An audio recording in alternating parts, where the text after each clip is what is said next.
इस सेशन में हम डिस्कस करेंगे conditions for taking input tax credit.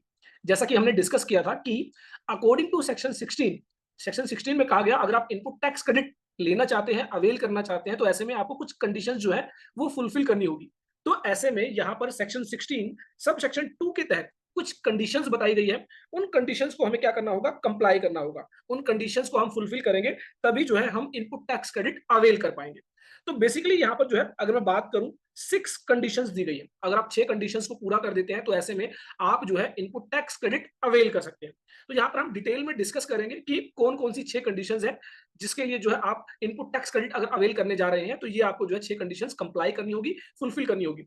Later on हमने इन सभी 6 कंडीशंस का जो है यहाँ पर एक समराइज्ड वर्जन जो है आपको दिया है, जिसको आप जो है जो रिवाइज कर सकते हैं। और ये आपको ध्यान रखना है कि ये 6 कंडीशन जो है बहुत ही ज्यादा इंपॉर्टेंट है। अगर आप एक टैक्स प्रोफेशनल है और जीएसटी की बारीकियां सीखना चाहते हैं, तो यहाँ पर इस तरह की बातें जो है आपको जो है बिल्कुल आपके माइंड में क्लियर होनी चाहिए कि किसी को भी आप कंसल्ट करें, किसी को भी अगर आप बताएं कि आप इनपुट टैक्स क्रेडिट अवेल करने जा रहे हैं, तो कौन कौन सी कंडीशन जो है आपको फुलफिल करनी होगी। तो यहाँ पर सेक्शन 16 जो है सब सेक्शन 2 के तहत जो है कंडीशंस दी गई है। तो एक प्रैक्टिकल एस्पेक्ट्स के जरिए हम समझने की कोशिश करते हैं। जितनी भी कंडीशंस है सभी प्रैक्टिकल कंडीशंस है, कोई भी ऐसी थ्योरेटिकल कंडीशन नहीं है कि जो मैं आपको कहूं कि इस कंडीशंस को आप जो है आपको चेक करना है। सभी प्रैक्टिकल कंडीशंस है। ये एक सप्लायर है, मान लेते हैं कि इन्होंने कुछ गुड्स की सप्लाई की, मिस्टर चिंटू है जिन्होंने जो है गुड्स परचेज की है, तो ये जो है रेसिपिएंट है, बायर है। तो ये ऑलरेडी हम डिस्कस कर चुके हैं कि जो रेसिपिएंट है, जो बायर है, उसका जीएसटी लॉ में रजिस्टर्ड होना जरूरी है अगर वो इनपुट टैक्स क्रेडिट अवेल करना चाहता है। तो ऐसे में इस सप्लायर ने जो है 1 लाख रुपीज की जो गुड्स वैल्यू है वो सप्लाई की है, सेल की है टू दी बायर, जिस पर 18% का जीएसटी चार्ज किया गया है और टोटल अमाउंट 1,18,000 रुपए जो है हमारी इनवॉइस वैल्यू हो जाती है। अब जब भी कोई गुड्स सप्लाई की जाती है बाय दी सप्लायर, तो ऐसे में अकॉर्डिंग टू जीएसटी लॉ यहां पर जो है एक टैक्स इनवॉइस इशू किया जाएगा बाय दी सप्लायर। और जब ये गुड्स की मूवमेंट होगी, इस गुड्स की मूवमेंट के साथ वो टैक्स इनवॉइस होना जरूरी है। तो ऐसे में जो पहली कंडीशन रखी गई, वो पहली कंडीशन रखी गई कि जो बायर है, जो रेसिपिएंट है, उसके पास यह टैक्स इनवॉइस होना जरूरी है। और कौन सा टैक्स इनवॉइस? ओरिजिनल। ये आपको ध्यान रखना है, जो सप्लायर होगा वो ओरिजिनल डॉक्यूमेंट जो है वो बायर को इशू करेगा, और यह जो ओरिजिनल डॉक्यूमेंट है यह रेसिपिएंट के पास होना चाहिए। तो यहां पर कहा गया he is in the position of a tax invoice issued by a supplier registered under this act और such other tax paying document as may be prescribe. तो टैक्स इनवॉइस का होना जरूरी है, या फिर टैक्स इनवॉइस के अलावा और कोई डॉक्यूमेंट इशू किया गया है फॉर सच टैक्स पेमेंट, तो ऐसे में जो है वो डॉक्यूमेंट बायर के पास होना जरूरी है। बहुत बार क्या होता है, बहुत बार एक डेबिट नोट भी इशू किया जाता है। इट मींस मान लेते हैं ये जो गुड्स वैल्यू है 1 लाख रुपए की, जिनके अगेंस्ट टैक्स इनवॉइस इशू किया गया, लेटर ऑन सप्लायर को पता चलता है कि ये जो गुड्स वैल्यू है 1,10,000 रुपए की थी, और इस पर जो जीएसटी अमाउंट थी वो जो है यहाँ पर मान लेते हैं 19,800 रुपए थी। लेकिन गलती से जो है टैक्स इनवॉइस 1 लाख रुपीज और 18,000 रुपीज जीएसटी और टोटल अमाउंट 1,18,000 रुपए का इशू कर दिया गया। तो बाद में जब पता चला, तो ऐसे में अब सप्लायर क्या करेगा, अब सप्लायर इस डिफरेंस अमाउंट के लिए डेबिट नोट इशू करेगा, डेबिट नोट इशू करेगा। और वो जो डेबिट नोट होगा वो होगा जो डिफरेंस अमाउंट है, दैट इज 10,000 रुपीज, प्लस उस पर जो जीएसटी अमाउंट है वो जो कि है 1,800 रुपए, और टोटल 11,800 रुपए की अमाउंट का जो है डेबिट नोट इशू किया जाएगा to the recipient, to the buyer. तो ऐसे में इस रेसिपिएंट के पास अगर वो डेबिट नोट के बेसिस पर आईटीसी अवेल कर रहा है, तो ये डेबिट नोट इन ओरिजिनल होना जरूरी है। तो यहाँ पर जो है कहा गया he is in position of tax invoice और debit note issued by the supplier registered under this act और such other tax paying document as may be prescribe. इसके अलावा अगर और कोई टैक्स पेइंग डॉक्यूमेंट है तो वो उसके पास होना चाहिए for availing input tax credit. उसके बाद यह जो सप्लायर है, जब गुड्स की सप्लाई कर देता है, टैक्स इनवॉइस इशू। आप में से जो भी लोग सीखना चाहते हैं income tax, GST, TDS, ESIC, EPF, advance Tally prime, advance Excel courses, तो ऐसे में आप हमारी वेबसाइट विजिट कर सकते हैं www.allabouttaxes.in, जहां पर बहुत सारे कोर्सेज आपको मिल जाते हैं बहुत ही रीजनेबल प्राइस में। बहुत ही जो है एडवांस लेवल के जो कोर्सेज हैं वो आपको यहाँ पर प्रोवाइड किए गए हैं। प्रैक्टिकल ओरिएंटेड कोर्सेज है, कोई भी थ्योरेटिकल बातें यहाँ पर नहीं है। जो प्रैक्टिकली ओरिएंटेड जो बातें हैं वही बातें की गई है, प्रैक्टिकल वर्कशॉप्स रखी गई है, कैसे आप रिटर्न्स फाइल कर सकते हैं, टैक्सेस की पेमेंट कर सकते हैं, रिकंसिलिएशंस प्रिपेयर कर सकते हैं, कर देता है। लेटर ऑन यह जो सप्लायर है यह क्या करता है, अपनी जीएसटी रिटर्न फाइल करता है। और ऐसे में जीएसटी रिटर्न जब वो फाइल करेगा तो जीएसटीआर 1 या फिर इनवॉइस फर्निशिंग फैसिलिटी के तहत वो अपनी आउटवर्ड सप्लाई जो है रिपोर्ट करेगा। वो जो है अपनी आउटवर्ड सप्लाई रिपोर्ट करेगा। और ऐसे में जब वो ये आउटवर्ड सप्लाई रिपोर्ट कर देगा तो ये जो सप्लाई है वो एज ए इनवर्ड सप्लाई जो रेसिपिएंट है, जो बायर है, उसके जीएसटीआर 2B में रिफ्लेक्ट करेगा। तो ऐसे में सेकंड कंडीशन रखी गई कि यह जो सप्लायर है वो अपनी आउटवर्ड सप्लाई के रिगार्डिंग जो डिटेल्स है वो जो है अपलोड कर दे और उस डिटेल्स के अंदर ये जो टैक्स इनवॉइस है इसकी डिटेल्स अपलोड कर दे। और उसके बाद जो बायर है उसके जीएसटीआर 2B में यह जो सप्लाई है वो कम्युनिकेट हो जाए। तो ये जो है सेकंड कंडीशन है यहाँ पर, the details of the invoice और debit note refer to in clause a has been furnished by the supplier in the statement of outward supplies and such details have been communicated to the recipient of such invoice or debit note in the manner specified under section 37। तो section 37 में बताया गया है कि outward supply के regarding आपको जो है जीएसटीआर 1 फाइल करनी है या फिर अगर आप एक क्वार्टरली रिटर्न फाइलर है तो ऐसे में इनवॉइस फर्निशिंग फैसिलिटी का यूज करते हुए आपको अपनी आउटवर्ड सप्लाईज रिपोर्ट करनी है। तो ऐसे में उन आउटवर्ड सप्लाईज के अंदर यह जो सप्लायर है वो इस टैक्स इनवॉइस और डेबिट नोट को भी रिपोर्ट करेगा और रेसिपिएंट जो बायर है उसको जो है यह डिटेल जो है जीएसटीआर 2B के अंदर कम्युनिकेट की जाएगी। आफ्टर दैट ये जो गुड्स है, ये गुड्स जो है बायर के द्वारा रिसीव हो जानी चाहिए। जब बायर इन गुड्स को, इन सर्विसेज को रिसीव कर लेगा उसके बाद ही जो है वो आईटीसी ले पाएगा। इसका मतलब ये हुआ, मान लेते हैं कि लेट्स से 30 अप्रैल 2024 को ये गुड्स जो है सेंड की गई बाय द सप्लायर और ये जो गुड्स है ये 2 मई को जो है रेसिपिएंट के पास रिसीव होती है। तो अब बात आई कि इस गुड्स के रिगार्डिंग जो टैक्सेस है, इनपुट टैक्स क्रेडिट है, वो कौन से मंथ में अवेल किया जाएगा, इन अप्रैल मंथ और इन मई मंथ, अप्रैल और मई। तो ऐसे में आप ध्यान रखेंगे जिस महीने में गुड्स या सर्विसेज रिसीव होगी उस महीने में यह आईटीसी अवेल किया जाएगा। इट मींस जो रेसिपिएंट है वो मई मंथ के अंदर जो है इस इनपुट टैक्स क्रेडिट को अवेल करेगा।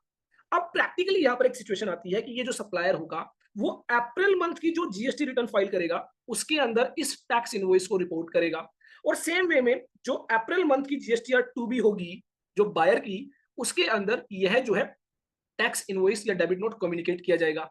लेकिन इनपुट टैक्स क्रेडिट आप जो है मई मंथ के अंदर रिसीव करेंगे। क्यों? क्योंकि वन ऑफ द कंडीशन जो है सेक्शन 16 की वो ये कहती है कि जब आप गुड्स या सर्विसेज को रिसीव कर लेंगे तभी आप उस इनपुट टैक्स क्रेडिट को अवेल कर पाएंगे।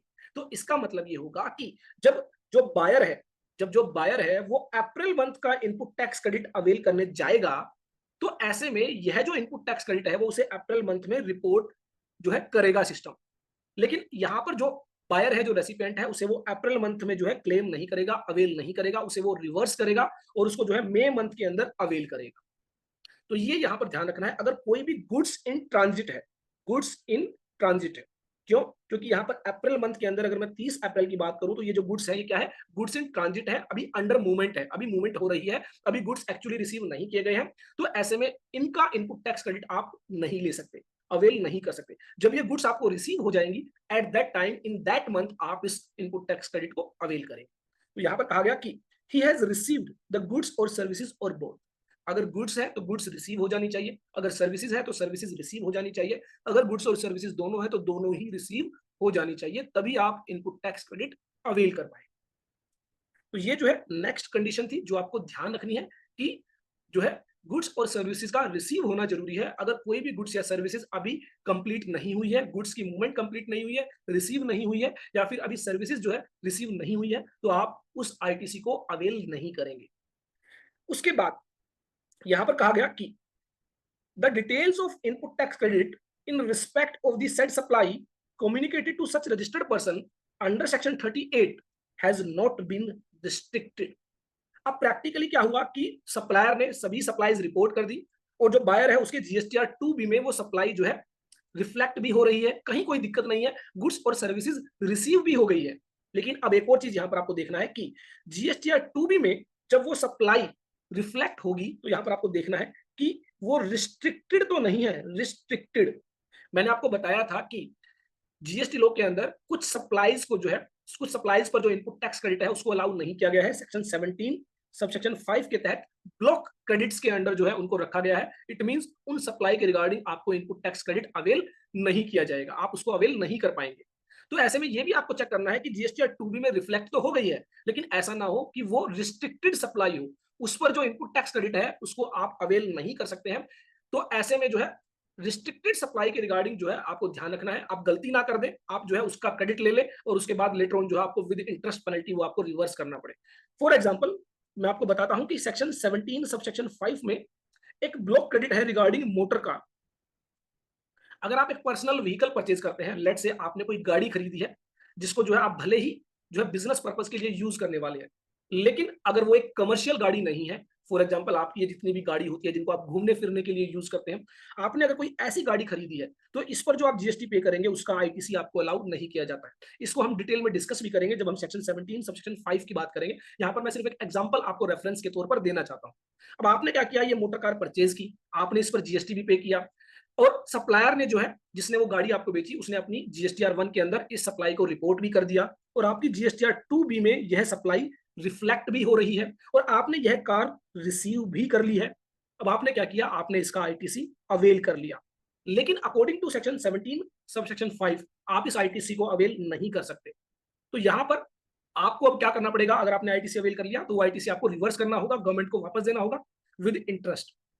तो ऐसे में यहां पर कहा गया है कि आपको यह भी चेक करना है, जो हमारी नेक्स्ट कंडीशन है, कि कहीं वो सप्लाई रिस्ट्रिक्टेड सप्लाई तो नहीं है, भले ही वो जीएसटीआर 2B में आ रही है, लेकिन अगर वो एक रिस्ट्रिक्टेड सप्लाई है तो आप उसका आईटीसी अवेल नहीं कर सकते।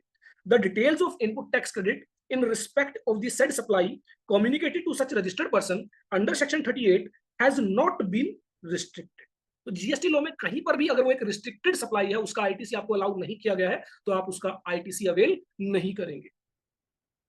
Next, subject to the provision of section 41, the tax charged in respect of such supply has been actually paid to the government either in cash or through utilization of input tax credit admissible in respect of the said supply।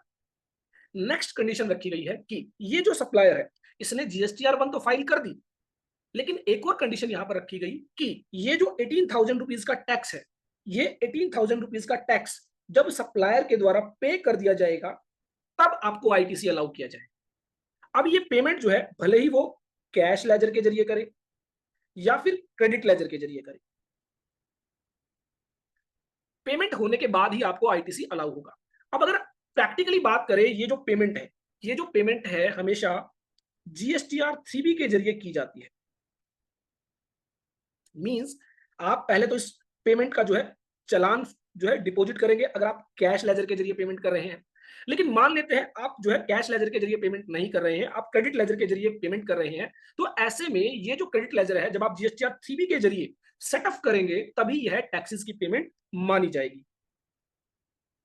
तो यहां पर one of the condition जो है कि जो supplier है उसने taxes की पेमेंट कर दी हो, जो आईटीसी आप अवेल करने जा रहे हैं उसकी पेमेंट जो है सप्लायर के द्वारा हो जानी चाहिए, चाहे वो कैश लेजर के जरिए करे या फिर इनपुट टैक्स क्रेडिट यूटिलाइज करते हुए करे, दैट मींस क्रेडिट लेजर के जरिए करे। और साथ he has furnished the return under section 39 कि ये जो बायर है, ये जो बायर है जब जीएसटीआर 3B फाइल कर देगा तब यह इनपुट टैक्स क्रेडिट अवेल किया जाएगा। मैंने आपको बताया था जब आप आईटीसी अवेल करते हैं तो वो आपके क्रेडिट लेजर में शिफ्ट कर दिया जाता है। तो अवेल करने की जो वन ऑफ द कंडीशन है, आप जो है सेक्शन 39 के तहत जो रिटर्न फाइल करेंगे उसके जरिए ही आप अवेल कर पाएंगे। इट मींस यहां पर जीएसटीआर 3B की बात की जा रही है।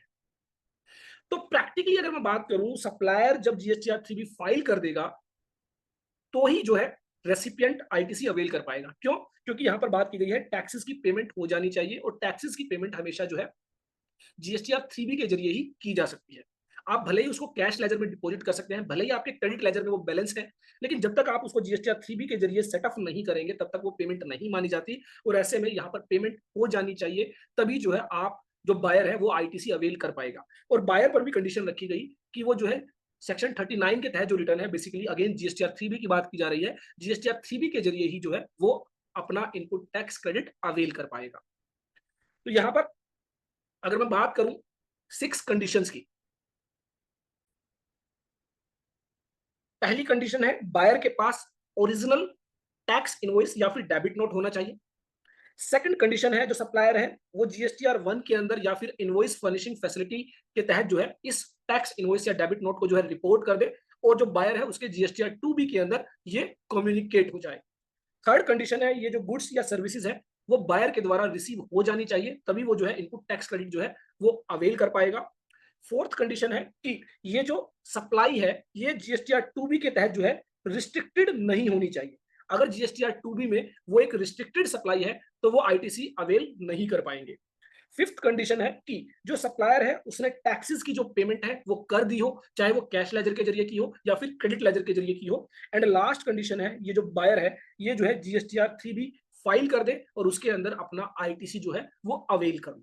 तो ये जो 6 कंडीशंस है हमने आपको यहाँ पर जो है समराइज फॉर्म में भी दी है।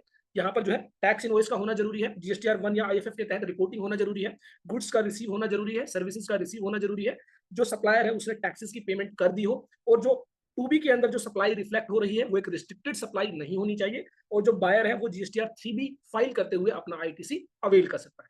तो ये जो 6 कंडीशंस है ये आपको फुलफिल करनी है for availing input tax credit. इसके अलावा कुछ और कंडीशंस दी गई है जिनको हम जो है अपने नेक्स्ट सेशन में डिस्कस करेंगे।